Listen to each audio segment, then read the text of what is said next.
ആൾക്കാർക്ക് ഉപയോഗമില്ലാതെയാണ് ഇവര് ബഡ്ജറ്റൊക്കെ അവതരിപ്പിക്കുന്നത്. ക്ഷേമ പെൻഷൻ ഈ പാവങ്ങൾക്ക് 2500 രൂപ ആക്കിയില്ല.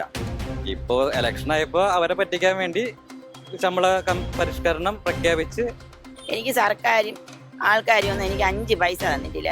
വണ്ടിയിലെ ഡ്രൈവറാണ് 14,000 രൂപ ഇറക്കി ഈ 12 യാത്രക്കാരെയും രക്ഷിച്ചത്. ഈ ബജറ്റിൽ പ്രഖ്യാപിക്കണമെന്നൊന്നും നടപ്പാക്കാൻ തോന്നുന്നില്ല. രണ്ടാം പിണറായി സർക്കാരിന്റെ അവസാന ബഡ്ജറ്റ് ധനമന്ത്രി നിയമസഭയിൽ അവതരിപ്പിച്ചിരിക്കുകയാണ്. ഈ ബഡ്ജറ്റിനെ കുറിച്ച് പൊതുജനങ്ങൾക്ക് എന്താണ് പറയാനുള്ളതെന്ന് നമുക്ക് നോക്കാം. 2500 രൂപ ഒരു വാഗ്ദാനം ചെയ്താണ് ബാലഗോപാൽ പറഞ്ഞതുമാണ്. അത് ഒരു കഷ്ടപ്പാടായിപ്പോയി.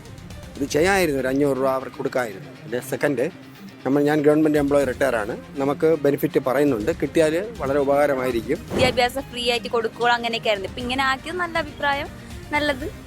ഇങ്ങനെ പുതിയ ഇത് വരട്ടെ എന്ന്. ആൾക്കാർക്ക് ഉപയോഗമില്ലാതെയാണ് ഇവര് ബഡ്ജറ്റൊക്കെ അവതരിപ്പിക്കുന്നത്.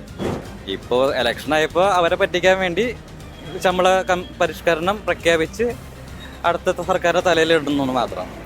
അതിൽ എല്ലാ മേഖലയിലുള്ള എല്ലാ ആളുകൾക്കും കൃത്യമായിട്ടുള്ളൊരു വിഹിതം നീക്കി വെച്ചുകൊണ്ടാണ് ഇത്തവണത്തെ ബഡ്ജറ്റ് ഉണ്ടായിരിക്കുന്നത്.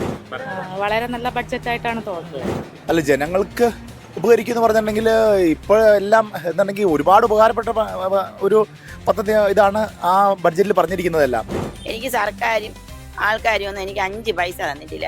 വണ്ടിയിലെ ഡ്രൈവറാണ് 14,000 രൂപ ഇറക്കി ഈ 12 യാത്രക്കാരെയും രക്ഷിച്ചത്. ഈ എൻ്റെ പേരിൽ പിണറായി ഇറങ്ങിയതിനു ശേഷം എന്തെല്ലാം ഉണ്ടാക്കി? ഇവിടെ ഒരു തേങ്ങ ഉണ്ടാക്കിയില്ലേ? ആൾക്കാരെ കൊന്നു തിന്നണം, കുഴിച്ചു മൂടണം. ബജറ്റിനെ പറ്റി പൊതുവെ പറഞ്ഞു കഴിഞ്ഞാൽ ഇപ്പോൾ ഓൾമോസ്റ്റ് ഒരു 10 വർഷമായിട്ട് ഇടതുപക്ഷ സർക്കാർ ഭരിച്ച ഒരു ഭരണവിരുദ്ധ വികാരമുണ്ട്. അപ്പോൾ അതിനെ ഒന്ന് മറയ്ക്കാൻ വേണ്ടിയിട്ടുള്ള ഒരു മോഡി മാത്രമായിട്ടാണ് തോന്നുന്നത്. കാരണം ഈ ബജറ്റിൽ പ്രഖ്യാപിക്കണമെന്നൊന്നും നടപ്പാക്കാൻ തോന്നുന്നില്ല.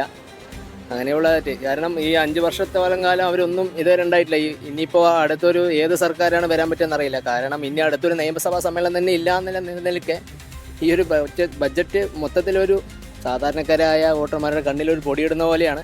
പക്ഷേ ഒരിക്കലും അത് കേരളത്തിൽ വില പോവില്ല. കേരളത്തിലെ ആൾക്കാർ അതിനനുസരിച്ച് വോട്ട് ചെയ്യുമെന്ന് വിചാരിക്കുന്നു.